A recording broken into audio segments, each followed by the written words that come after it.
frecuente. Es el tercer síndrome cardiovascular agudo más frecuente, más frecuente detrás del infarto agudo de miocardio y el accidente cerebrovascular. También es causal de 100.000 muertes anuales en Estados Unidos y 300.000 en Europa. Y también es muy importante ya que esta patología tiene una alta morbilidad y mortalidad que puede prevenirse con un tratamiento temprano y adecuado. Bueno, entonces vamos a hablar de cómo ocurre y para ello vamos a adentrarnos en los factores de riesgo que se van a dividir dependiendo de qué tanto están asociados con el desarrollo de TEP en débiles, moderados y severos o fuertes. Débiles tenemos factores bastante comunes, obesidad, embarazo, diabetes, hipertensión arterial. Moderados tenemos cáncer, la toma de anticonceptivos orales, infecciones y trombosis venosa superficial. Bueno, ustedes se preguntarán, ¿todas las infecciones? Evidentemente no. 3 infecciones en particular: neumonía, infección de vías urinarias e infección por VIH. De los fuertes tenemos infarto agudo de miocardio en menos de 3 meses, tromboembolismo venoso previo, reemplazo de caída de rodilla y fractura de miembro inferior. Además, podemos clasificarlos dependiendo de si son transitorios o persistentes y si son reversibles o irreversibles. Por ejemplo, uno de los transitorios podría ser una cirugía mayor a 30 minutos o la misma fractura de miembro inferior que mencionamos previamente. ¡Ay! Se pasó. Ya. También podemos, dentro de los reversibles, encontrar la enfermedad intestinal inflamatoria, ya que resuelve, y de los irreversibles, una trombofilia hereditaria, de las muchas que hay. Ay, ¿por qué no pasa? Allá. Listo.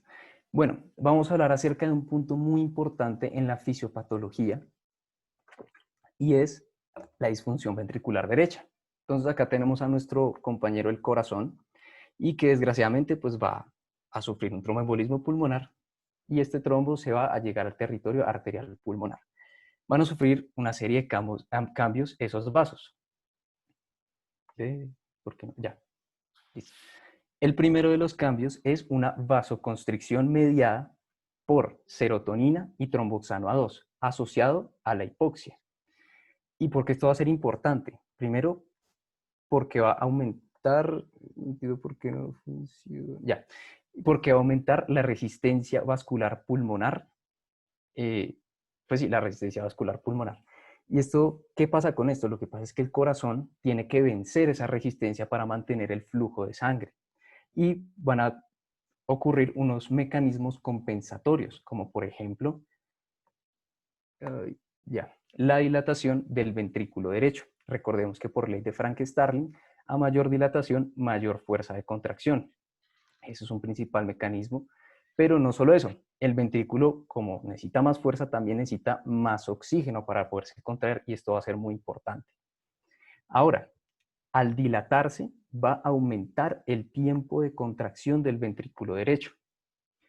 Y eso me va a producir una desincronización entre el derecho y el izquierdo, que a final de cuentas va a producir una alteración en el llenado ventricular izquierdo y se va a disminuir el gasto cardíaco. Recordemos que el gasto cardíaco es un determinante de la presión arterial y a su vez esta nos influye demasiado en la perfusión de los tejidos. Como sabemos, pues el corazón es un tejido y necesita perfundirse. Pero aquí va a haber un problema y un punto muy importante también. Y es que, como habíamos mencionado, el consumo de oxígeno está muy aumentado, pero el aporte está disminuido. Entonces va a haber un desbalance entre el aporte y el consumo de oxígeno, lo cual me va a llevar a una disfunción del ventrículo derecho, después, si no lo tratamos, a un shock obstructivo y finalmente a la muerte. Bueno, ¿cómo lo diagnosticamos? Tenemos dos rutas grandes importantes, que son la ruta del paciente estable y la ruta del paciente inestable. Bueno, ¿cuáles son los signos y síntomas de un paciente estable? Como pueden ver, los más frecuentes en orden son disnea, dolor torácico tipo pleurítico, tos, síncope o lipotimia. Y de los signos están taquicardia, taquipnea y signos de trombosis venosa profunda, como pueden ver en esta imagen en el miembro inferior izquierdo, edema, dolor, rubor, que nos ayudan a nosotros a sospechar el diagnóstico. Listo. Ay. Revuelvo. Listo. Ahora, nosotros ya sospechamos el diagnóstico de TEP, pero tenemos que evaluar la probabilidad clínica de que ese paciente efectivamente lo tenga. Podemos hacerlo mediante el juicio clínico o el ojo clínico, que comúnmente se le dice, o podemos utilizar reglas de predicción. Acá les traigo dos: el Geneva revisado y el Wells. ¿Qué va a pasar con esto? Ellos me van a botar una probabilidad alta, intermedia o baja de que este paciente tenga efectivamente pues tromboembolismo pulmonar. Y bueno, ay, ya se me pasó el pedacito. Bueno, entonces vamos a irnos por el paciente que tiene baja o intermedia probabilidad de TEP. ¿Qué vamos a hacer? Vamos a hacer un dímero D. ¿Por qué es importante este dímero D? Porque esta prueba es muy sensible y poco específica, es decir, me ayuda más que todo a descartar el TEP, más no a confirmar. Por eso va a ser importante la siguiente parte del algoritmo. Si es positivo, vamos a hacer un CTPA o una tomografía axial con angiografía. Bueno, entonces vamos a tener dos resultados: que no tiene hallazgos concluyentes o que sí tiene hallazgos concluyentes con TEP. Si sí los tiene, pues evidentemente lo vamos a tratar, más adelante vamos a ver eso, y si no, pues no. Ahora, es muy importante, y pues quería decir esto un poquito más adelante, pero bueno, el ajuste para la edad del dímero D, ya que la guía nos emite una recomendación 2A acerca de utilizar esta fórmula. ¿Y cómo es eso? Pues edad por 10. Si tengo 65 años, mi límite va a ser 650. Sencillo.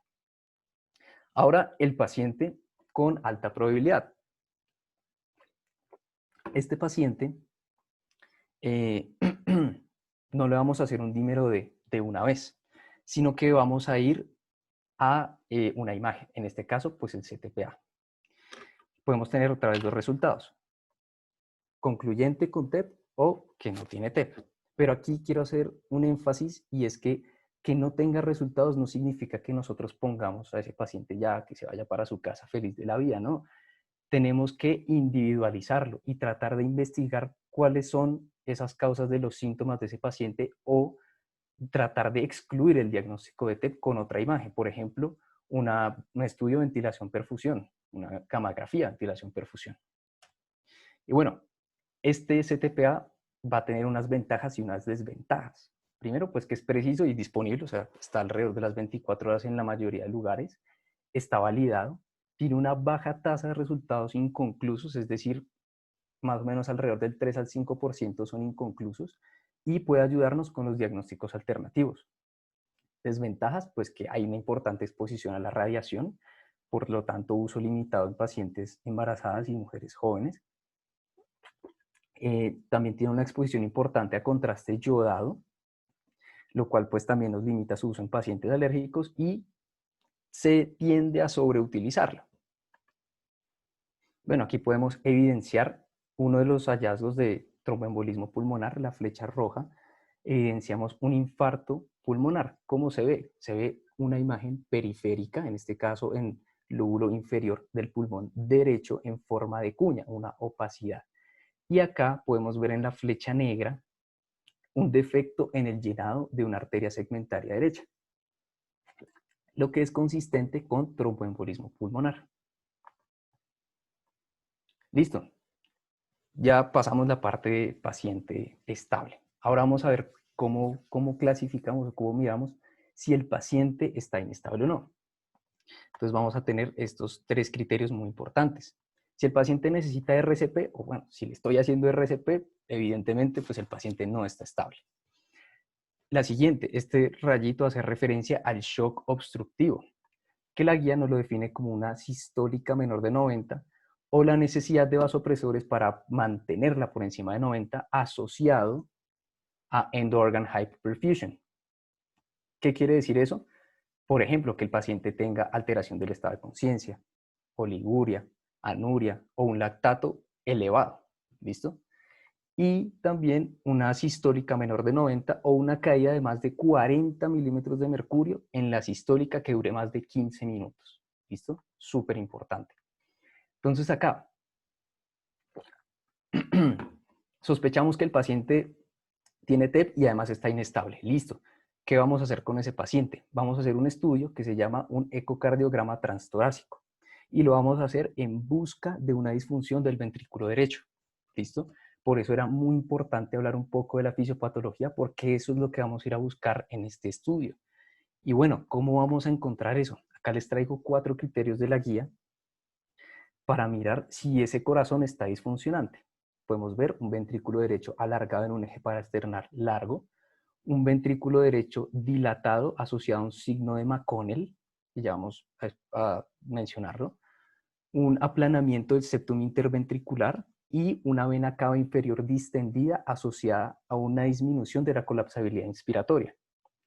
Entonces, se supone que en esta imagen se muestra el signo de McConnell, pero el signo de McConnell en realidad son dos cosas.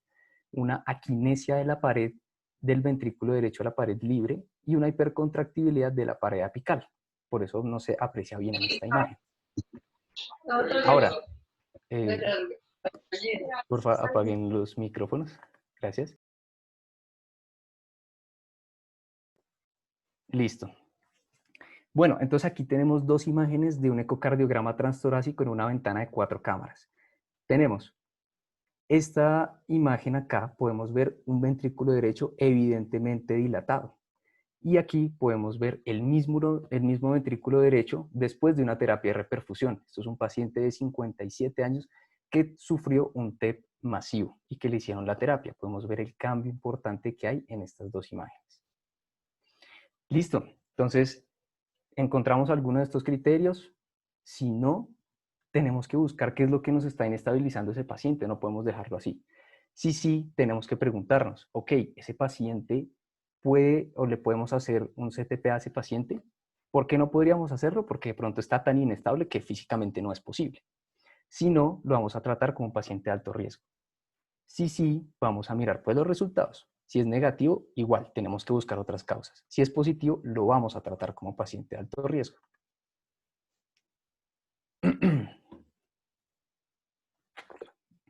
Listo. Entonces, después de ya haber diagnosticado al paciente y hacer la clasificación de inestable, inestable, de estable e inestable, pues entonces vamos a tratarlo. Vamos a hacer primero un abordaje inicial. Listo. En caso de que encontremos un paciente, inestable o de alto riesgo, entonces, ¿qué vamos a hacerle primero? Pues vamos a estabilizarlo, ¿cierto? ¿Cómo lo vamos a hacer? Pues podemos hacerlo con soporte respiratorio o con soporte hemodinámico. En cuanto al soporte respiratorio, pues depende de si está indicado o no. Eso depende de la saturación de oxígeno y tiene que ser menor al 90%. En caso de que se haga el soporte, pues la idea sería mantenerlo por encima del 90%.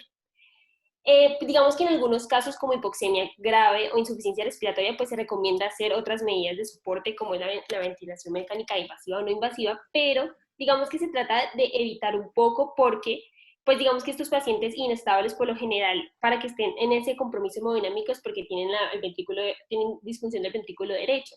Entonces, digamos que si nosotros damos un soporte que me aumente como digamos, la mecánica, la, un so, perdón, si nosotros damos, por ejemplo, una mecánica ventilatoria no invasiva que aumenta la presión intratorácica, pues eso disminuye el retorno venoso.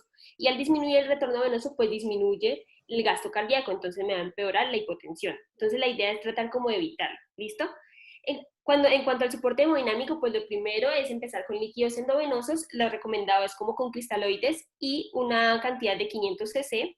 Y en caso de que el paciente no se recupere con los líquidos endovenosos, pues se puede empezar a considerar vasopresores, que el recomendado sería la noradrenalina. También se puede dar epinefrina o pues se puede dar dopamina como segunda línea. ¿Listo? Listo, ya que lo estabilizamos, pues algo también muy importante es la anticoagulación. ¿Listo? Pues teóricamente nosotros tendríamos que valorar el riesgo de sangrado. Pero ¿qué pasa? Que estos pacientes como están tan hemodinámicamente comprometidos, lo más seguro es que se beneficien de hacer la anticoagulación a no hacerla. Entonces, pues digamos que en caso de que se haga la anticoagulación, lo que está recomendado es la heparina no fraccionada. ¿Por qué? Porque estos pacientes, lo más seguro y lo más importante es que toca hacer una terapia de reperfusión, como la trombólisis, porque la sola anticoagulación no, o sea, se queda corta para reperfundirlo. Entonces, pues digamos que la heparina no fraccionada se puede revertir para esta intervención. Obviamente, pues no se anticoagula en caso de que tenga una contraindicación clara o pues en caso de que tenga un alto riesgo, pues sería más a criterio clínico. Entonces, después de la anticoagulación y la resucitación, entonces nos vamos a preguntar si está contraindicada la trombólisis, ¿cierto?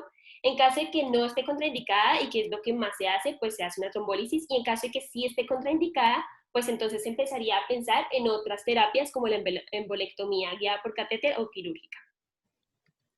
Listo. En cuanto a la trombólisis, pues la guía europea nos da estos 3 agentes, que es la alteplasa, la streptokinasa y la uroquinasa, ¿cierto? Se recomienda esta sobre estas dos porque la alteplasa, digamos que permite que la infusión de heparina no fraccionada se mantenga mientras se hace esta intervención con alteplasa, mientras que la streptokinasa y la uroquinasa no lo permiten. Otra cosa muy importante de la trombólisis es que tiene una ventana para darse dentro de 2 semanas. Digamos que el paciente se puede trombolizar hasta 2 semanas. Pero ¿qué pasa? Que si se hace dentro de las 48 horas, tiene mayor beneficio la intervención en el paciente. Y otra cosa muy importante es que hay algunos estudios que pues han dicho que es probable que se haga este tipo de intervención en pacientes que tienen un riesgo intermedio, que es un paciente prácticamente estable, que se hagan estos tipos de pacientes, pero digamos que no está consensuado y lo mejor sería no hacerlo en este tipo de pacientes. Entonces, la trombólisis no está recomendada en estos pacientes porque aumenta más el riesgo de sangrado que lo que genera de beneficio en cuanto al riesgo de mortalidad y recurrencia. Y aquí les dejo pues al lado las contraindicaciones para tenerlas en cuenta en caso de que se requiera hacer una trombólisis. Listo.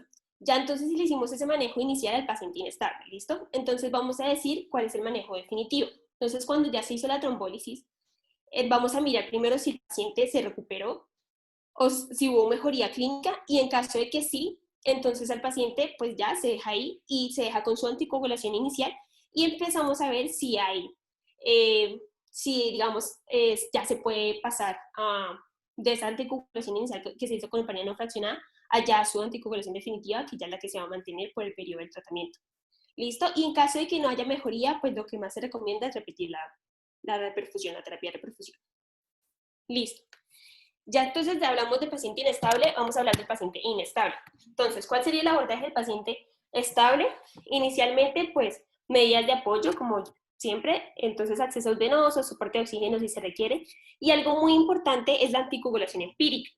Entonces, eso depende mucho del riesgo de sangrado, de la sospecha que nosotros tengamos de que el paciente sí esté cursando con TEP y de la prueba diagnóstica. ¿Listo? En cuanto digamos que al riesgo de sangrado, pues hay muchas escalas que valoran riesgo de sangrado, pero no hay una específica para TEP.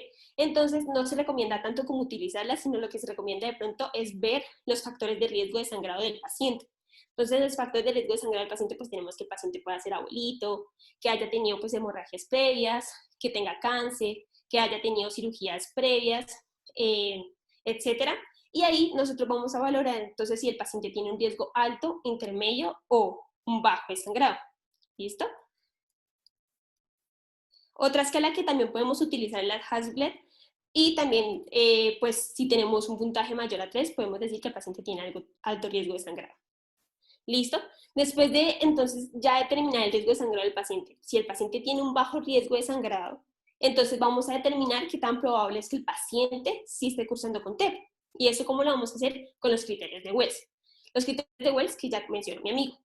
Entonces, si nosotros tenemos una alta sospecha de que el paciente sí está cursando con TEP, que es un Wells mayor a 6, pues se recomienda anticoagular. Si, digamos, el paciente tiene un riesgo moderado de,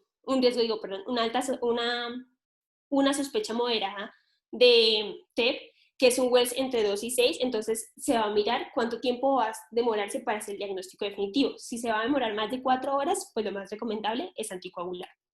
Y si, digamos, el paciente, nosotros tenemos una baja sospecha de que el paciente está cursando con TEP, que es un Wells menor a 2, entonces vamos a mirar qué tanto se demora el diagnóstico definitivo, y si se demora más de 24 horas, pues se recomienda anticoagular. ¿Listo? En caso de que el paciente tenga un factor de riesgo de esto y nos dé como un riesgo moderado de hemorragia, entonces lo que vamos a ver es que a criterio clínico vamos a decir si anticoagular o no.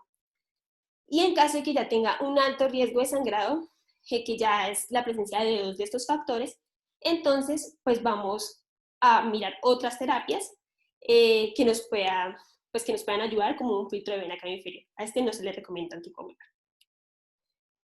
Listo, entonces aquí prácticamente les traigo como una tabla que resume todo lo que les he dicho. Y aquí lo que quiero hacer hincapié es que en caso de que decidamos anticoagular, pues con qué lo haríamos. Entonces, digamos que lo recomendado es hacerlo con heparina de bajo peso molecular, 1 miligramo kilogramo cada 12 horas, o 1.5 día, pero digamos que hay que tener en cuenta como ciertas situaciones especiales, y es en pacientes que tengan insuficiencia renal o que sean obesos con pobre absorción subcutánea, pues a esos obviamente la heparina de bajo peso molecular pues no les serviría, entonces se recomienda hacerlo con heparina no fraccionada. Y en caso de que el paciente pues, tenga trombocitopenias inducidas por heparinas, pues obviamente sería no darle algo con heparina y sería darle fondaparinux. En cuanto entonces al abordaje definitivo del paciente estable, pues lo más importante aquí es determinar si el paciente realmente tiene un riesgo intermedio o un riesgo bajo. Entonces vamos a hacer estratificación, ¿listo? Esa estratificación va a depender de dos ítems, que es el índice de severidad de embolismo pulmonar y la disfunción ventricular derecha en la eco. ¿Listo? Ahorita la escala se los muestro más adelante. En caso de que nosotros pues, tengamos alguno de estos dos, pues entonces vamos a clasificar al paciente como riesgo intermedio. Y ese riesgo intermedio se puede clasificar en riesgo intermedio alto o intermedio bajo, dependiendo de la presencia de troponinas positivas o no. ¿Listo? En caso de que el paciente no presente ninguno de estos dos, entonces vamos a clasificar al paciente como riesgo bajo. Y después de mirar si tiene riesgo bajo, pues podemos ver criterios para manejarlos en casa. ¿Listo? Después de que entonces ya tenemos que el paciente clasificado en intermedio, pues vamos a mirar si está en intermedio alto o intermedio bajo. Intermedio alto depende de si tiene troponina positiva y disfunción ventricular. Entonces, si tiene troponina positiva, entonces se clasifica como intermedio alto, y seguramente a ese paciente lo más importante va a ser hacerle seguimiento cercano y pues mandarlo a UCI. En caso de que el paciente pues tenga troponina negativa, lo vamos a clasificar como intermedio bajo, y ese paciente hay que hospitalizarlo. Y ese paciente que clasificamos como riesgo bajo, vamos a mirar si tiene criterios para mandarlo a casa. Alguno de los que nos mencionan aquí es que tenga pues apoyo de la familia o que tenga, digamos, acceso fácil a un centro médico.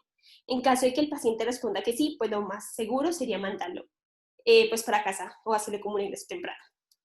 ¿Listo? Y en cuanto ya lo estratificamos, entonces lo más pues, importante aquí es pues dejar esa anticoagulación inicial que hicimos con heparina de bajo peso molecular, dejarla 2-3 días, y ahí empezar a considerar si ya toca hacer esa transición de la anticoagulación inicial a la anticoagulación definitiva.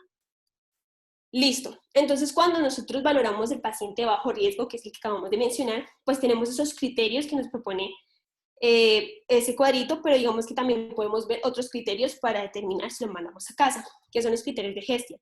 Ellos pues prácticamente nos dicen si el paciente está hemodinámicamente estable, si requirió pues de trombólisis o embolectomía, si tiene riesgo alto de sangrado, la saturación de oxígeno, etc. Y en caso de que responda alguna de estas preguntas que sí, pues el paciente no se puede mandar para la casa. ¿Listo? Otro parámetro que podríamos ver en ese paciente de bajo riesgo para ver si lo mandamos para la casa es que pues no tenga comorbilidades bien, o que digamos, por ejemplo, el paciente tenga como, esté consciente de todos los riesgos y los beneficios, y que no tenga concomitante de trombosis venosa profunda. ¿Listo? Aquí entonces les muestro la escala de severidad de embolismo pulmonar. Esta escala de severidad pues nos presenta ciertos ítems que vamos a sumar, y dependiendo de la suma pues vamos a clasificar al paciente en 1, 2 hasta 5. Esta clasificación nos puede determinar el riesgo de mortalidad a 30 días. Entonces, un paciente que tenga una clase 1 o 2 nos va a determinar que el riesgo de mortalidad a 30 días es bajo. Mientras que si tenemos un paciente de 3 a 5, el riesgo de mortalidad a 30 días es alto. ¿Qué pasa? Que esta tabla es un poco larga y es un poco engorrosa, entonces por lo general se utiliza la simplificada, que pues como ven tiene muchos menos criterios y nos clasifica alto y bajo. Entonces un paciente que presente alguno de estos criterios pues es un paciente que tiene alto riesgo de sangrado, alto riesgo de mortalidad, y un paciente que tenga pues no tenga ningún criterio tiene bajo riesgo de mortalidad a los 30 días. Entonces, a manera de resumen de todo lo que les he dicho, para abordar un paciente que tiene una sospecha de TEP, pues lo primero que vamos a hacer es anticoagular, ¿cierto? Después vamos a determinar si está hemodinámicamente estable o inestable. En caso de que esté inestable, pues lo vamos a clasificar como un paciente de alto riesgo y o sea, lo que tenemos que hacer sí o sí es una terapia de reperfusión. ¿Listo? En cuanto, si el paciente está hemodinámicamente estable, pues vamos a mirar si tiene un PSI mayor a 3 o si tiene disfunción ventricular en la eco. ¿Listo? En caso de que presente alguno de estos dos, vamos a considerar al paciente como riesgo intermedio y vamos a mirar las troponinas. Si tiene unas troponinas positivas, entonces se clasificaría como un intermedio alto, y si tiene unas troponinas negativas, pues la clasificaríamos como intermedio bajo. ¿Listo? Entonces, ese intermedio alto, monitorizarlo de cerca, y ese intermedio bajo, pues hospitalizarlo únicamente. Y los pacientes de bajo riesgo, entonces determinar si tiene criterios para casa, y si tiene criterios para mandarlo a casa, pues se manda a casa. ¿Listo? Listo, entonces ya que determinamos cómo lo vamos a abordar inicialmente, ya determinamos cómo lo vamos a dejar definitivamente, y los pacientes que se van para casa, los pacientes que ya consideramos que tenemos que hacer la transición entre esa anticoagulación inicial que hicimos a la definitiva, pues vamos a determinar qué agentes pues podemos darle a ese para que se vaya ya de manejo, con un manejo, ¿listo? Entonces, ¿cuáles son los que nos proponen? Los anticoagulantes directos, la warfarina o la heparina bajo peso molecular, ¿listo? Los anticoagulantes directos, digamos que son los preferidos, porque uno, pues es mucho más cómodo la pastilla, digamos, a que el paciente esté chuzándose todo el tiempo, y digamos que tienen la misma eficacia, tienen menor riesgo de sangrado, sí. ¿Qué pasa? Que no se puede dar en ciertos casos, como es el embarazo o la insuficiencia renal, en síndrome de antifosfolípido, y en caso de que el paciente se ponga inestable, pues la idea sería no darlo, y ahí entonces trataríamos de buscar otro agente que nos pueda servir. En estos agentes nosotros tenemos el rivaroxaban, el epixaban y el divalgatrán, y lo importante aquí es que se recomienda más los primeros porque se pueden utilizar como monoterapia, mientras que el dabigatran toca hacer un puente. ¿Qué significa con que toca hacer un puente? Es que toca, digamos, dejar esa heparina de la anticoagulación inicial, dejarla como por cierto tiempo, digamos unos 5 días, y ahí sí se puede dejar pues el agente anticoagulante directo oral. ¿Listo? La warfarina entonces se considera de segunda línea en los pacientes que no se puede dar estos como primera línea, los orales como primera línea, y en ciertos casos, como digamos el síndrome antifosfolípido, se recomienda la warfarina. Digamos que también se recomienda por comodidad del paciente, si el paciente quiere, de pronto es un paciente que tiende a hacerse muchas intervenciones, entonces se puede revertir, y bueno, y también por tema de costos. También se puede considerar en insuficiencia renal, ¿listo? Y no se puede dar en embarazo.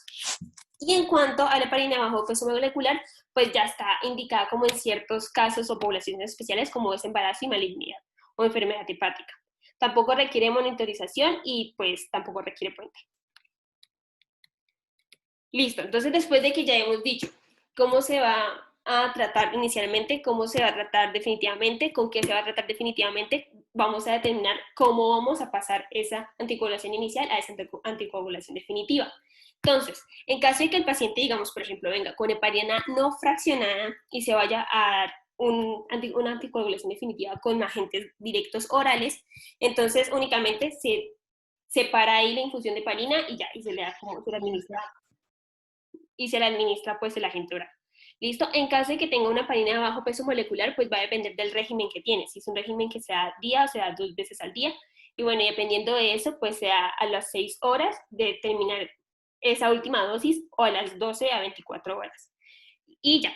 Y en caso de que se vaya a pasar de esa heparina a warfarina, esa es la que sí tiene puentes, es la que les decía. Entonces, esa heparina con la que estábamos inicialmente se tiene que dejar por lo menos 5 días con esta warfarina, y esa warfarina, pues digamos que inicialmente se puede dar una dosis dependiendo de qué tan joven esté el paciente. Entonces, si el paciente tiene menos de 60 años, se puede dar 10 miligramos, y si tiene más de 60 años se puede dar 5 miligramos, y esa es la dosis inicial, y después de eso se va como titulando para mirar, para mirar cuando el INR se vuelve terapéutico, ¿sí? O sea, digamos que el INR es como con lo que nosotros hacemos el seguimiento de la warfarina. Entonces, cuando entra en rangos de 2 a 3, digamos que eso ya es la dosis que se le deja de warfarina. ¿Listo? Después de esa dosis inicial que se le hizo. Listo. Lo siento, estaba hablando con el micrófono apagado. Listo. Bueno, entonces ahora hay una pregunta muy importante que tenemos que resolver y es la decisión del tratamiento, de la duración del tratamiento. Esta va a depender de tres pilares también muy fundamentales: el riesgo de recurrencia, el riesgo de sangrado mientras está en el tratamiento y las preferencias del paciente. Aquí quiero resaltar un poquito las preferencias del paciente, ya que si el paciente no está de acuerdo con su tratamiento, está muy incómodo, no sabe qué es lo que está haciendo, no le gusta, esto va a afectar la adherencia al tratamiento y nos puede llevar a un fallo terapéutico y pues esa no es la idea. Listo. Entonces ahora, en lo mínimo, es 3 meses la anticoagulación. Para todo paciente con TEP, lo mínimo que lo vamos a anticoagular son 3 meses. Y dependiendo de estos tres pilares que ya mencionamos, vamos a considerar si lo vamos a anticoagular indefinidamente o por más tiempo. La guía de ESC de 2019 nos trae esta tabla en las cuales digamos que nos clasifica el riesgo de recurrencia si no tratamos al paciente, dependiendo de los factores de riesgo que tiene. Entonces, por ejemplo, acá el riesgo bajo tiene un factor de riesgo, tiene un factor de riesgo transistente o reversible. Y, por ejemplo, no sé, el trauma. El trauma es un factor de riesgo que estuvo presente y que estuvo relacionado directamente con el desarrollo del TEP, pero pues evidentemente no sería lógico dejarlo anticoagulado por siempre, ya que sabemos que, por ejemplo, ese trauma fue lo que le causó el TEP. Hablando del riesgo alto, pues como pueden ver es mayor al 8% por año, tenemos tres puntos importantes: el cáncer, que esto es otro tema aparte, el TEP con cáncer es aparte, y uno o más episodios previos de trombosis venosa o embolismo, o TEP, mejor dicho, en la ausencia de un factor transistorio o reversible. Transistorio no es sino, bueno, sí, transistorio. Además de la presencia del síndrome antifosfolípido. Bueno, listo, sigamos. También podemos evaluar el riesgo de recurrencia con estas o haciendo uso de estas escalas que son pues bastantes. Y tenemos que tener en cuenta que estas escalas no están completamente validadas para el uso de DOACs, de anticoagulantes directos. Entonces, no es como que no las podamos utilizar nunca, pero sí tenemos que hacer, digamos, esa salvedad en si las vamos a utilizar. Y bueno, en el riesgo de recurrencia tenemos dos recomendaciones grandes de la guía. ¿A quiénes le vamos a hacer anticoagulación mayor a 3 meses? Entonces, en los pacientes en los que se recomienda con una recomendación clase 1A, son a los pacientes que tienen TEP recurrente que no está relacionado con un factor de riesgo transitorio o reversible. Y tenemos otra recomendación en la que deberíamos considerar, por ejemplo, paciente con primer episodio de TEP sin factor de riesgo identificable, paciente con episodio de TEP, primer episodio de TEP con un factor de riesgo persistente y primer episodio de TEP o paciente con un primer episodio de TEP con un factor de riesgo transitorio o reversible menor. Ahora, el segundo pilar, el riesgo de sangrado.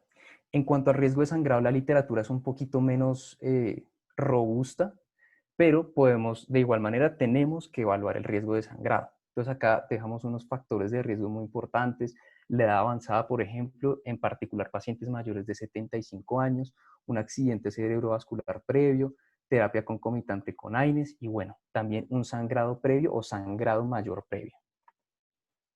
Como podemos ver, también hay escalas para evaluar el riesgo de sangrado, aunque estas están un poco discutidas y es un poco controversial cuál de ellas podemos utilizar. Porque principalmente podemos ver que estas 4 escalas, las primeras 4, no tienen suficiente, digamos, suficiente validación en pacientes que están tratándose con anticoagulantes directos. Pero esta, digamos que tiene un estudio clínico aleatorizado en comparación con un comarínico. De acá, ¿qué es lo importante? Lo importante es evaluar el riesgo de sangrado, sea como sea. Y lo otro que es muy importante es reevaluar el riesgo de sangrado.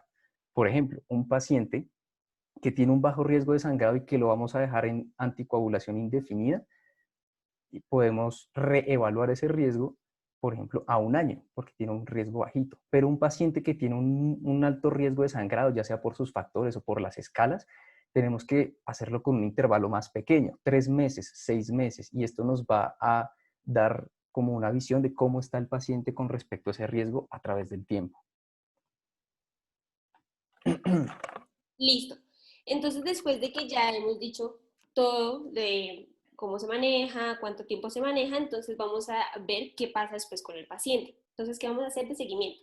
Lo importante del seguimiento, entonces, es ver las complicaciones tempranas, en las que entraría pues la recurrencia.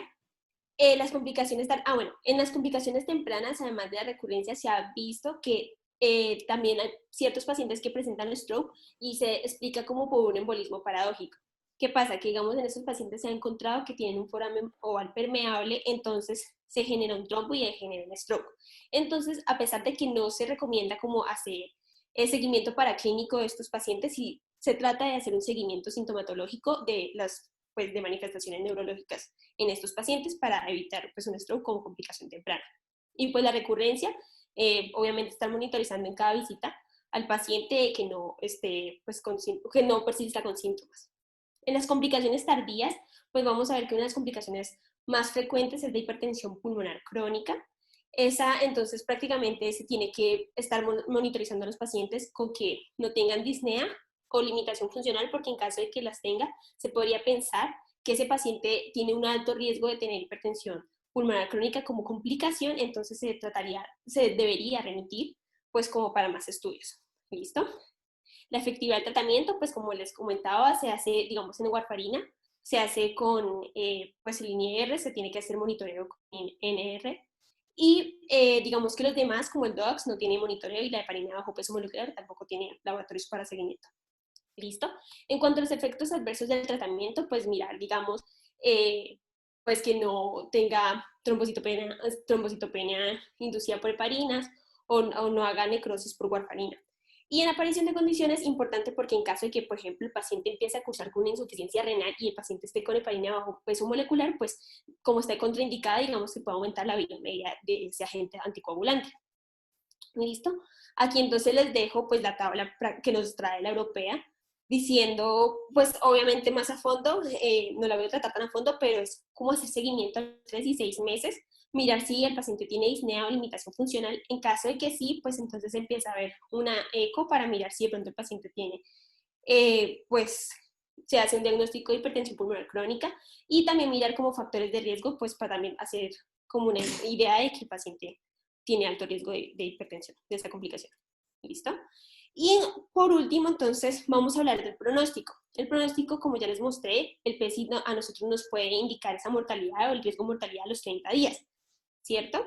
Pero lo que pasa es que este tiene mucha sensibilidad, pero muy baja especificidad, entonces como que no se recomienda tanto hacerse pues un pronóstico de mortalidad con él, y pues digamos que hay otros factores de mal pronóstico, como sería el paciente que tiene una insuficiencia ventricular derecha, que pues que sabemos que la tiene pues por la eco que le hicimos inicialmente, o porque tiene síntomas, o porque también puede tener BNP o pro-BNP elevado, que también me podría indicar una disfunción del ventrículo derecho, o que digamos en la eco, en algún paraclínico, pues se vio que tenía un trombo que también pues aumenta el riesgo de mortalidad, y que digamos el paciente curse con una trombosis venosa profunda concomitante con el TEP.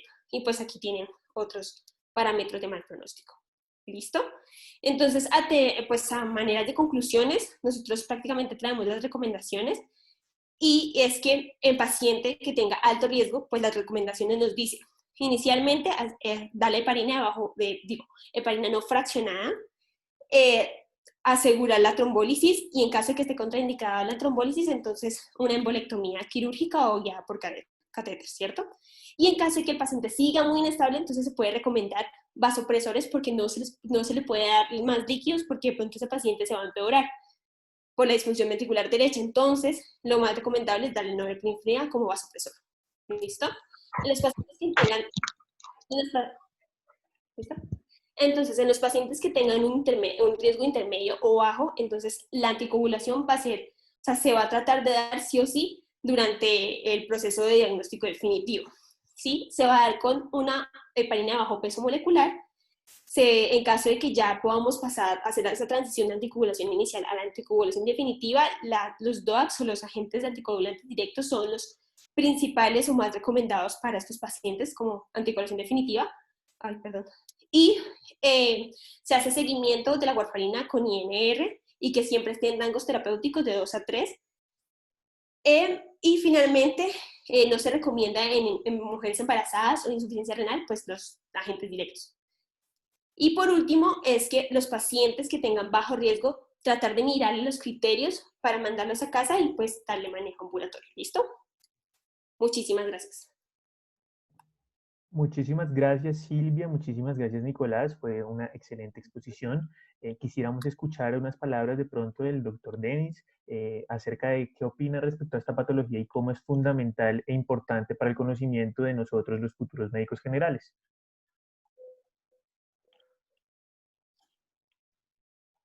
Buenas noches. Igual también felicitar a Silvia y a Nicolás.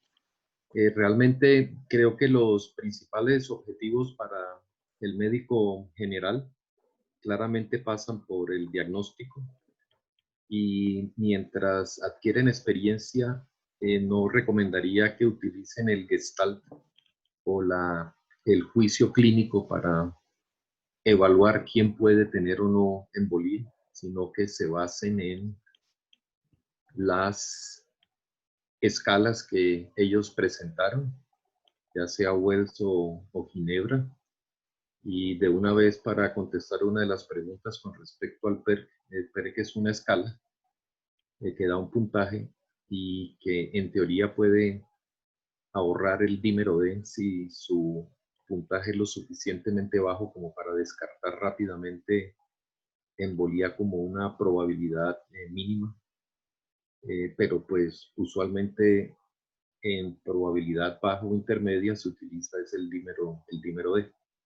Igual creo que ellos resaltaron muy bien que una vez hecho el diagnóstico de embolía pulmonar, la estratificación temprana del riesgo pronóstico en cuanto a mortalidad es mandatoria para clasificar al paciente en riesgo alto o moderado o bajo, porque mucho del tratamiento que sigue de ahí es claramente derivado de eso.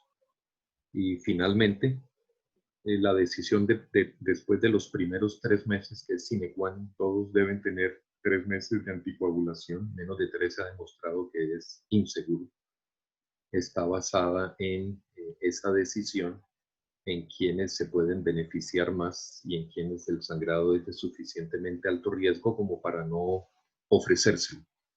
Esa decisión a veces es difícil y claramente las preferencias del paciente importan mucho. No tenía ninguna otra recomendación. Gracias. Muchísimas gracias, doctor Denis, por su apoyo y acompañamiento el día de hoy. Entonces, sin más, pues daremos inicio a la sesión de preguntas. Tenemos varias preguntas que nos enviaron por el chat y otras que nos enviaron por privado. Entonces, comencemos con nuestra primera pregunta, que nos dice, ¿la fisiopatología mediante la cual el tromboembolismo pulmonar logra alterar el intercambio gaseoso es solo por el aumento del espacio muerto? Hola, pues en su mayoría sí, la fisiopatología por la alteración del intercambio de gases sí. Y pues para recordarnos, el aumento del espacio muerto es un espacio en el cual está bien ventilado, pero poco perfundido, que pues realmente es el ejemplo clásico de pues esta patología. Muy bien. Entonces, continuamos con la segunda Quizás pregunta. una, Qué quizás pena, una doctor, anotación, continúe. sí, una anotación adicional. Alteración del BQ, de la ventilación-perfusión.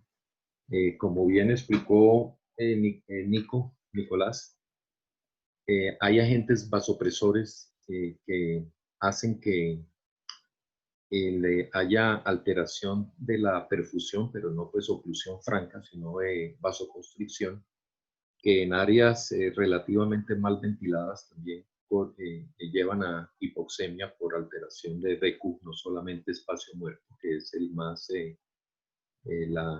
más obvio mecanismo por el cual puede haber hipoxemia.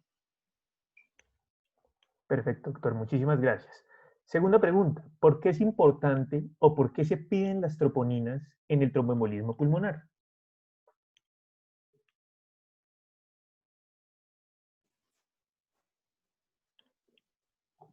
Bueno, pues es muy importante pedir las troponinas porque eso nos va a ayudar a estratificar el riesgo del paciente, como bien lo dijo Silvia. Además, se me olvidaba mencionar una cosita en la fisiopatología, y es que paralelo a todo lo que mencioné, va a haber una inflamación y un daño en el tejido miocárdico. Y este daño, esta infiltración de células inmunológicas, va a producir la liberación de las troponinas. Entonces, es importante saber si ese miocardio se está dañando por la fisiopatología y por todas las alteraciones inmunológicas para poder guiar el manejo.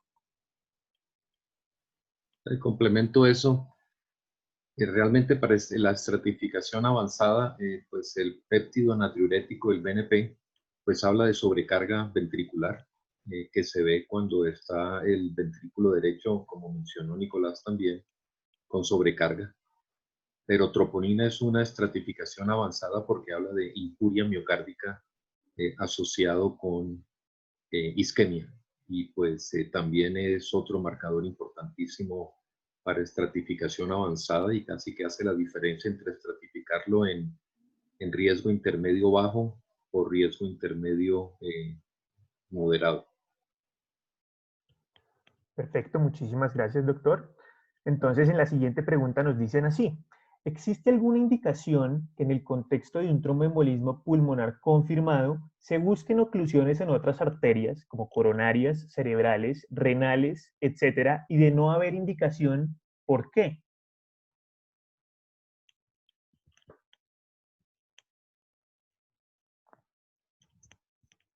Yo creo que si el doctor nos puede colaborar con esa pregunta. Bueno, básicamente porque es inmensamente raro, ¿no? Yo no conozco realmente la fisiopatología, habla de trombosis venosa y pues la circulación arterial pulmonar pues se comporta como eso y la fisiopatología es de trombosis y de una embolía desde las extremidades en su altísima frecuencia, usualmente pues miembros inferiores, pero hacer un tamiz generalizado buscando trombosis no aparente por síntomas o por signos en otras partes de la circulación corporal no es costo efectivo. Perfecto, doctor. La siguiente pregunta nos dice: ¿cuáles son los dos mediadores que aumentan la contracción del territorio de la arteria pulmonar en el contexto de un tromboembolismo pulmonar? Bueno, pues recordando la fisiopatología, esos dos mediadores son el tromboxano A2 y la serotonina, que principalmente se liberan por las plaquetas que están en el lugar. Perfecto. Entonces, aprovechamos para decirle a todo el grupo que acabamos de poner en el chat del Zoom el link del llenado para la asistencia. Entonces, para todos los que pertenecen al grupo de El Rosario, para que por favor llenen la asistencia, que recordemos que con un mínimo de 2 asistencias es posible participar en la actividad conjunta que estamos desarrollando con el IMIC de la Sabana.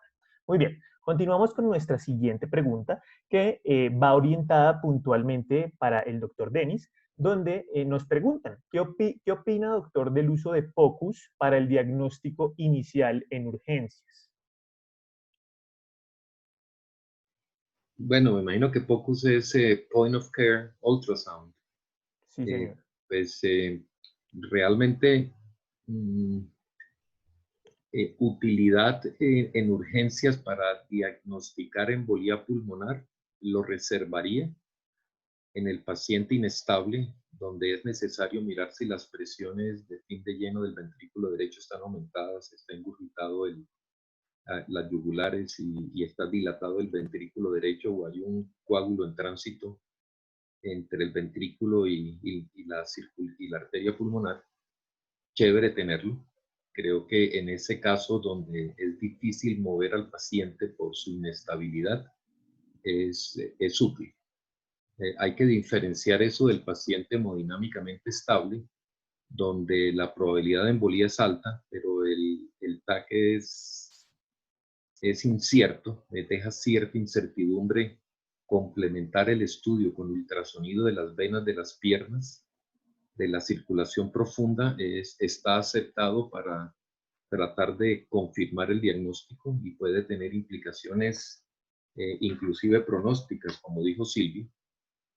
Entonces, creo que en resumen, ultrasonido es bienvenido en el algoritmo de diagnóstico después del TAC, en caso de que persista incertidumbre, y es bienvenido al lado de la cama del paciente en urgencias, en paciente muy inestable, donde el ultrasonido torácico puede dar el diagnóstico y pasar el paciente rápido a reperfusión por el método que se elija. Perfecto, doctor. Muchísimas gracias. Aprovecho para seguir compartiendo algunas preguntas que tienen orientadas hacia usted para aprovechar su presencia y su experticia. Entonces, la siguiente pregunta nos dice, ¿qué evidencia y resultados tienen los nuevos anticoagulantes orales en el manejo del tromboembolismo pulmonar? Bueno, ya no son tan nuevos. Creo que vale la pena llamarlos DOACs, anticoagulantes orales de acción directa. Como Silvia mencionó, en las guías de los últimos 3 años, incluyendo la europea que ella mencionó, pues en el paciente que se escoja manejo oral es la primera elección antes que warfarín. Perfecto, doctor. La siguiente pregunta creo que es bastante interesante, va de la mano con lo que conocemos actualmente como la medicina translacional, donde nos preguntan, doctor, ¿cuál es su opinión respecto al uso de pruebas genéticas para la prescripción de anticoagulantes, como la warfarina especialmente, en dosis más precisas para evitar eventos adversos como el sangrado? Pues realmente no ha calado mucho.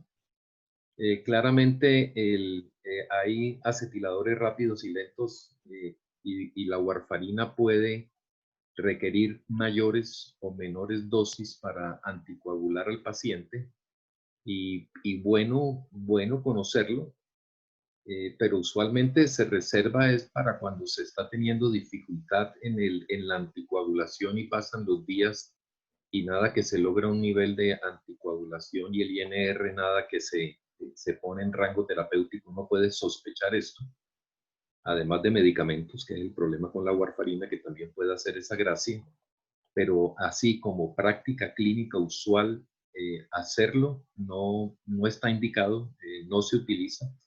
Y nuevamente, cada vez más la warfarina está teniendo una segunda línea de indicación por debajo de los anticoagulantes orales directos. Perfecto, doctor. Muchísimas gracias. Me gustaría, especialmente en esta pregunta, aprovechar para comentarle a todo el grupo que este ha sido una de las áreas de interés de uno de los centros de investigación que se encuentra en la Universidad del Rosario, donde se hizo un algoritmo predictivo basado en farmacogenética para la administración de la warfarina. Sin embargo, como muy bien nos lo comparte el doctor Denis, es claro que en la evidencia actualmente pues no ha calado mucho.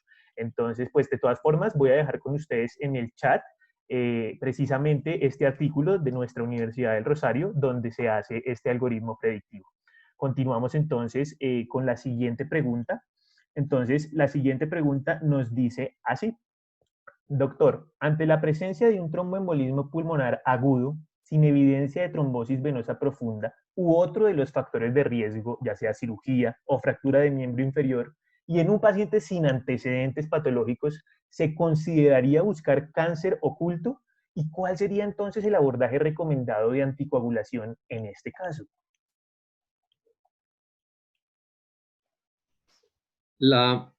Es lo que llamamos embolía pulmonar de origen indeterminado, que como que se está desestimulando en esta última guía de, del consenso europeo cardiológico y pulmonar.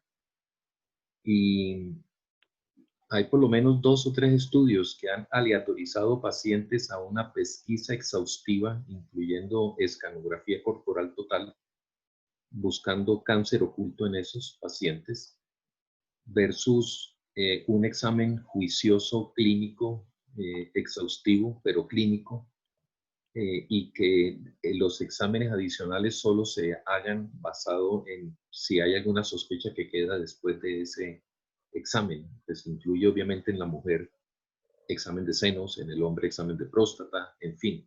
pero buscar el cáncer oculto de páncreas, que es bien trombogénico, porque la persona tuvo una embolía pulmonar, pues cuando se hacen esas pesquisas se encuentran más cánceres, sí, pero el pronóstico del paciente realmente no cambia si se le identifica ahí el cáncer que estaba oculto y que dio la embolía pulmonar o se espera a que dé síntomas. Parece irreal, pero es así. No hay ningún valor agregado de hacer pesquisa exhaustiva basada en imágenes versus la de hacer un buen examen clínico y exámenes adicionales orientados con base en ese resultado. Entonces, pues no se recomienda, a no ser que haya una sospecha clínica, que guíe la realización avanzada de buscar cáncer.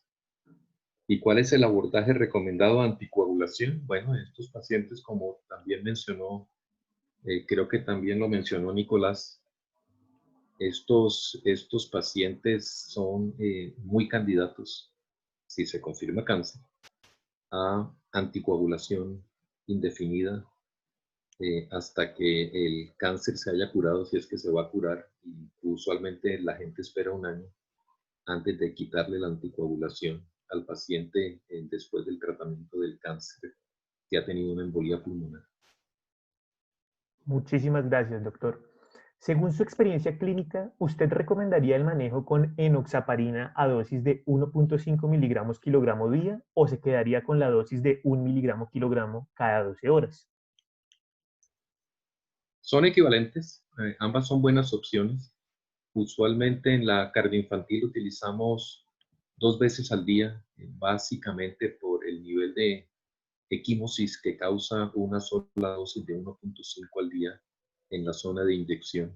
No quiere decir que con las otras no vaya a haber eso, pero pues la cantidad es obviamente menor.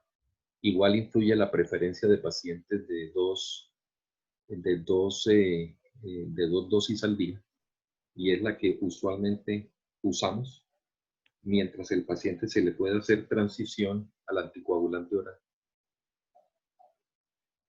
Perfecto, doctor. ¿Usted recomendaría iniciar anticoagulación con apixaban o rivaroxaban en pacientes con riesgo bajo o intermedio o prefiere iniciar heparinas y luego rotar a la vía oral?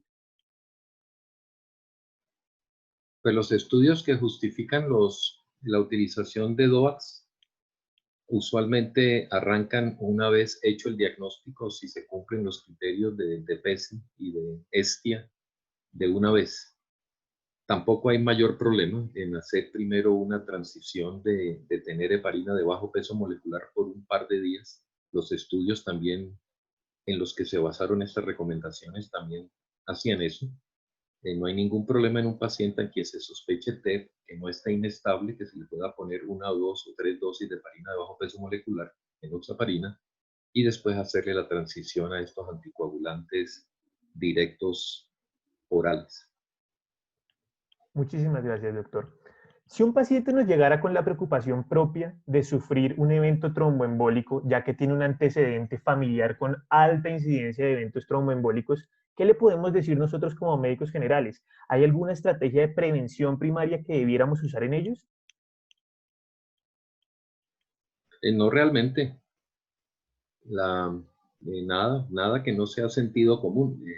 Lo que pasa es que si en la familia cercana hay antecedentes de trombosis inexplicada, este paciente pudiera ser, o esta persona pudiera ser candidato a evaluación de marcadores genéticos de, heredados de susceptibilidad a mayor riesgo de trombosis, pero de resto que puedan hacer algo para evitarlo, que yo conozca, no.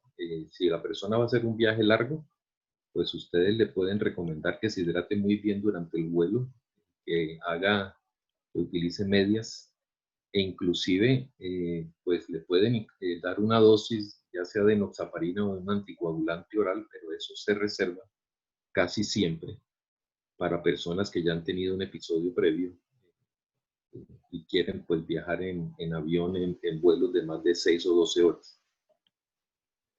Listo, doctor. Muchísimas gracias. Como última pregunta y ya para finalizar esta conferencia del día de hoy, queremos preguntarle, ¿de su conocimiento existen estudios que comparen el riesgo de sangrado entre los DOACs en pacientes con TEP?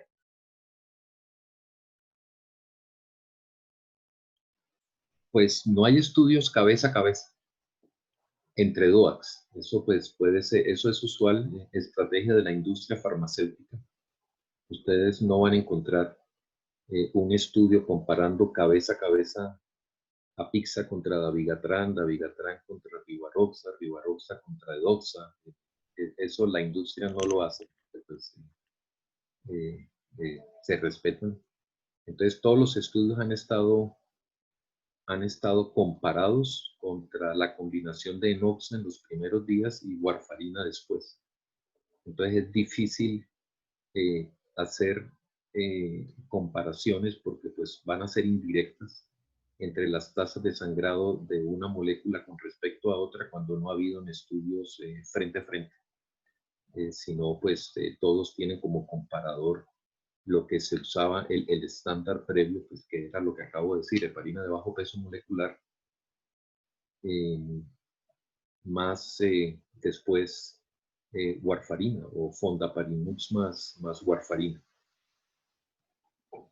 Listo, doctor. Muchísimas gracias. Bueno, entonces damos por finalizada nuestra charla del día de hoy. Agradecemos muchísimo a nuestros expositores Nicolás y Silvia. Agradecemos también a la presencia del doctor Denis el día de hoy, a su apoyo con la sesión de preguntas y poder compartirnos de su experticia para nosotros que somos los médicos del mañana. Les pedimos a todos que nos sigan en nuestras redes sociales, en YouTube, en Facebook y en Instagram, donde podrán encontrar información acerca de las siguientes charlas que vendrán durante este mes de neumología. Y recuerden que los esperamos todos en nuestra actividad final que realizaremos al final del mes. Que tengan una feliz noche. Muchas gracias a todos por participar. Qué pena, doctor. Muchas gracias por todo su apoyo con el grupo. Es que el internet hoy sí no me dejó en realidad. Dentro de 8 días tenemos una charla muy especial de EPOC, entonces están cordialmente invitados todos y gracias por todo.